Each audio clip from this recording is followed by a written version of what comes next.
श्री हरिवंश महाराज जी। महाराज जी, अक्सर प्रतिकूल समय में किसी के पास जाएं तो वो उपाय में टोटका पूजा आदि की सलाह समाज को देता है, तो परंतु नाम जप और भजन पर वो विश्वास नहीं बनता, ना कोई नाम जप और भजन की सलाह मानता है। महाराज जी, सभी का ध्यान टोटका आदि में ही रहता है कि जल्दी लाभ मिल जाए। अरे काहे को फालतू की बातों में समय बर्बाद करोगे। भगवान का नाम सर्व मंगलमय है। भगवान की शरण में होने पर, भगवान का नाम जप करने से जो प्रारब्ध दुख है वो भोगने की सामर्थ्य आती है और नए पाप नष्ट हो जाते हैं। पाप करने की इच्छा का नाश हो जाता है, जीव का परम मंगल हो जाता है। इन टुटका फुटका से कुछ नहीं होता। अरे भगवान की कथा करो, भगवान का नाम कीर्तन करो, भगवान की महिमा का गान करो। सब जीव माया से भूला हुआ है, इसीलिए सब कोई सलाह थोड़ी भगवान के नाम की देता है। ये बहुत भूल है, इधर उधर करने से कुछ नहीं होता। सुनो भरत भावी प्रबल बिलख कहो मुनिनाथ, हानि लाभ जीवन मरण जस अपजस विधि हाथ। ये टोटका से ठीक होने वाला नहीं है, ये विधान है, टोटका से ठीक होने वाला नहीं। भाई मैं हमारी बात मान लो, भगवान का आश्रय लो। सर्व विपत्ति का नाश करने में समर्थ केवल भगवान है, दूसरा कोई नहीं है। हर दुख का नाश करने के लिए भगवान समर्थ है, हरि समर्थ है। उनका आश्रय लो, उनका नाम जपो करो। और अगर भाई किसी को टुटका से फायदा मिल जाए तो आपके पुण्य से उसका लाभ मिला है, ना कि टुटका से। जैसे आपकी भावना बनी, आप यहाँ आए और आपका कोई काम बन गया, तो आप आए, ये आपका पुण्य हुआ, तपस्या हुई ना। आप मेहनत कर करके आए, घंटों खड़े रहे, दर्शन किए, तो उसके फल रूप में आपका काम बन गया। वो हमसे थोड़ी बना, वो आपकी साधना बनी, तब आपका काम पूरा हो गया। तो हमें लगता है कि हम साधना करें, हम तपस्या करें, हम भगवान का भजन करें, जो सत्य मार्ग है उसका हम अवलंबन लें। ये टुटका फुटका से तो मुझे नहीं लगता कि कुछ होने वाला है। और टुटका कहते किसे हैं? क्या टुटका होता है? चौराहे पे नींबू रखो, फिर उसकी चार और फिर पीछे को फेंको। काला भूत हो घर के आगे टांग लो, नजर ऐसा चप्पल टांग लो। इस सबसे कुछ नहीं होता है। भगवान का देखो, विभीषण जी लंका में है, राम नाम अंकित गृह, भगवान का नाम अंकित है दीवाल में, भगवान का नाम। ये नहीं जूता चप्पल टांगने नहीं, राम नाम अंकित गृह शोभा। घर की शोभा क्या है? भगवान का नाम पहले लिखा होता था दरवाजे पे, अतिथि देवो भव। अब लिखा होता कुत्ते से सावधान, नहीं लिखा था। अब कलयुग का प्रभाव बढ़ गया है अलग अलग। तो हम तो कहते हैं अगर आपका श्रद्धा विश्वास बने हमारी बात पे, तो भगवान का नाम लो। नाम लेत मंगल दिशि दशहु, दसों दिशाओं में मंगल होगा। हरि स्मृति सर्व विपद विमोक्षण। जहां आपको लग रहा हो कि अब अमंगल होने वाला है, पुकारो मंगल भवन भगवान को, हे हरि, हे भगवान, हे करुणामय, मुझ दीन की बात सुन लो, मेरी रक्षा कर लो। भगवान मंगल करेंगे।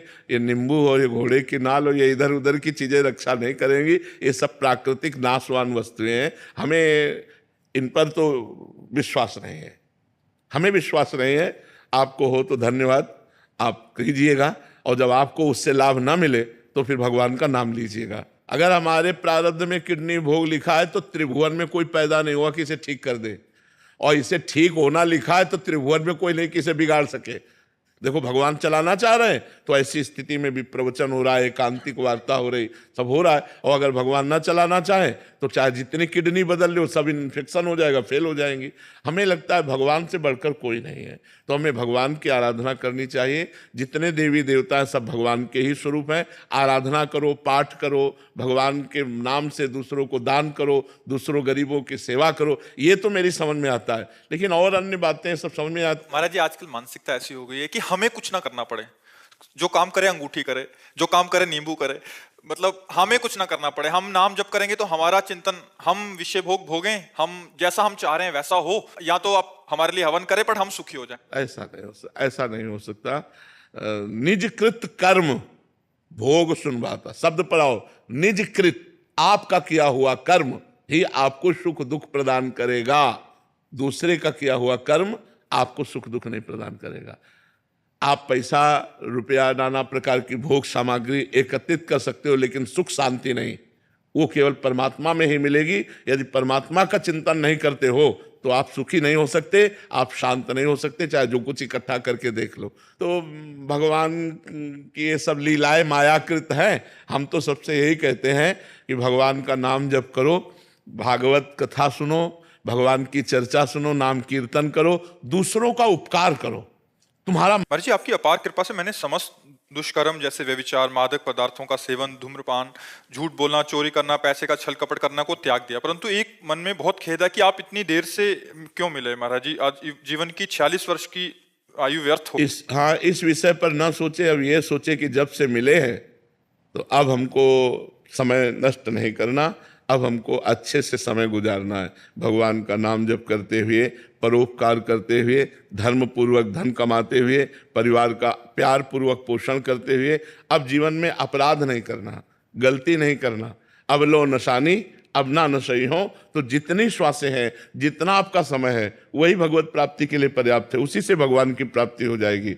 हमें जो समय अब मिला है, हम जग गए तो अब हमसे गलती ना होने पावे, ये सबसे बड़ी बात है। पीछे जो भूत गया उसको तो छोड़ो, अब भविष्य की चिंता को छोड़ो, वर्तमान को संभाल लो। वर्तमान को भगवान नाम जप में, वर्तमान को परोपकार में, वर्तमान में दूसरे की सेवा करो, इसी से तुम्हारा मंगल हो जाएगा।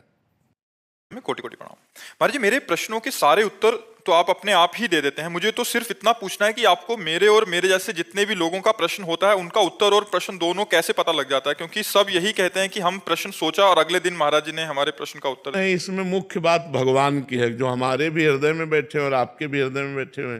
तो आपके हृदय में कोई ऐसा प्रश्न हुआ और किसी ने आप प्रश्न कर दिया और उसका उत्तर आपको मिल गया, तो इसमें मुखिया भगवान हुए ना।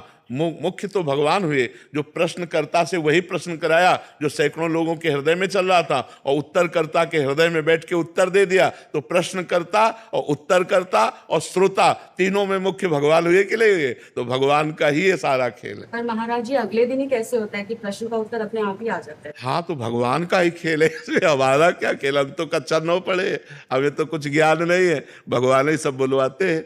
महाराज जी, आपके चरणों में कोटि कोटि प्रणाम। महाराज जी, जीवन में कभी किसी का गलत नहीं किया, हमारे पास मौका भी आया गलत करने का, फिर भी नहीं किया। पर लोग अपना समय आते ही अपना रंग दिखा देते हैं, हमारे साथ गलत कर देते हैं। उन्हें हमें जवाब कैसे देना चाहिए? नम्रता पूर्वक गलत न करते हुए।